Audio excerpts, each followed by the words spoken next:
Welcome to this episode of How to Metrology. I'm Michael. And I'm Emily. And today we're going to talk about the ZEISS SURFCOM 130 product. Emily, tell me about the SURFCOM 130. The ZEISS SURFCOM 130 replaced the SURFCOM 120 in the late 1990s. The SURFCOM 130 has since been replaced by the SURFCOM Flex 50 and now the SURFCOM Touch 50. That's right. But it has four major components. Those four components are common throughout all of these types of surface finish testers. What are some of those components, Emily? So this is the display. Some were made with color and some are monochrome. And it also has built-in printer. And they're touchscreen, aren't they? They are touchscreen, yes. Okay. This is the drive unit. It has 50 millimeters of travel. And the detector LVDT with removable skid, sometimes called a nose piece. That's right. And styli for these are pretty common, hasn't changed. Even current styli match the old styli. They come available in a 2 millimeter or 5 millimeter radius, and they're available in standard or double length, and also deep groove and narrow groove options are available. So at this point, it is a legacy product, Emily. So if your display goes bad, if you lose the screen, your system's probably done. We don't have spare parts anymore, so you'd have to replace the entire system. The drive unit is still repairable, not always, but sometimes you can get a repair done on that. And then again, the LVDT detector and the styli are still current product and can be replaced if needed. So next, I want to talk about what goes into using the system and kind of go through the menu system to explain it to some people because there's still a number of units out there being used. So let's do that. So the first thing you need to do if you're going to use the surface finish tester is calibrate or qualify the stylus on the system. With the SURFCOM 130, there's a calibrate command, touch calibrate, touch roughness standard because we're checking roughness. Most styli calibrated are standard length. Occasionally, you'll use a 2 times length or an extended length stylus. To change that, you'll need to use the arrows to toggle to 1/2 for a 2x long stylus. And then you need to make sure that your reference value matches the reference value on your artifact. So the artifact here is 125.2. I will bump this up to 125.2. Once I've done that, we'll put the stylus over the calibration patch. We'll drive it down till it makes contact. And as the stylus makes contact, you'll notice on the left side of the screen, there's a bar that tells you where you're at. You can see the bar. Once the bar is approximately in the middle, you're ready to do your measurement. To do the measurement, you just hit the soft key that says measure. As the machine traces across, you'll see it draw along the screen what that surface roughness patch looks like.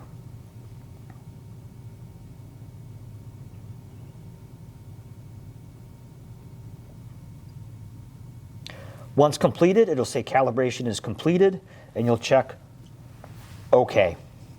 The stylus roughness specimen from ZEISS includes a calibration patch, which is used to calibrate the stylus, and a stylus check, which is used to confirm that the calibration was accurate.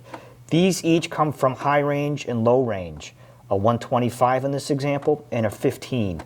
It's important to do your stylus check because it may pass calibration at the high range, yet fail at the low range if there's a small chip in your diamond.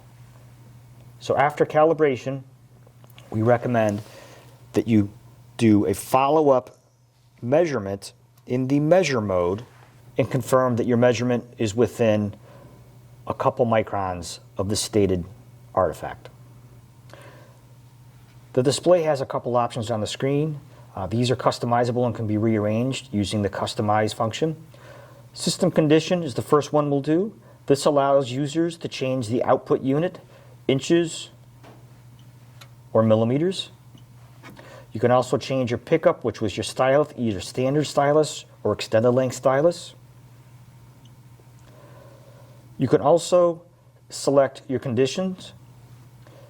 This is where you would save regularly used setups. You click on result, this will show you your last measured data set. From here you can change the magnification.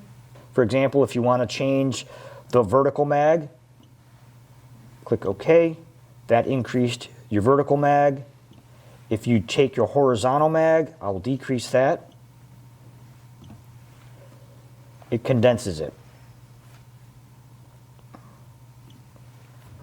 Under measuring condition, you can change the surface you're measuring. If it's a flat surface, this should say straight. If it's curved, it should say R curve. You can also change your cutoffs, your lambdas, your travel speeds. If you click next, you'll be able to change your standard. Standards available include ISO, JIS, ASME, and DIN. Choose OK to save your changes. From the screen, you can also change the parameters you're measuring. You can measure roughness, you can measure profile, and you can measure waviness. You can change your evaluation length. This is the length being measured. In this example, we're set up at 5 times the current cutoff. Our cutoff is 0.03 inches. You can change your cutoff by choosing the cutoff selection. Standard available cutoffs range from 0.003 to 0.3 inches. 0.03 is the most common standard used. The SURFCOM 130 is capable of measuring curved surfaces. To do that, you'll need to use a standard stylus without a skid plate. You'll need to also change the measuring condition to be set at R curve. Once you've done that, you can make contact with your stylus. I recommend you find the peak and then drive just past the peak, watching the gauge on the left side of the screen so as not to bottom out or peak out. Once you've gone just past your peak, still in your measuring range, you're ready to do your measurement. Push the measure soft key and it will do the trace up and over the contour being measured.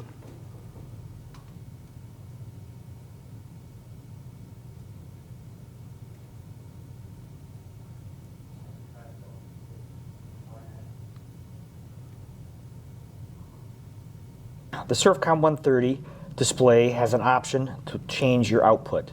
To change output,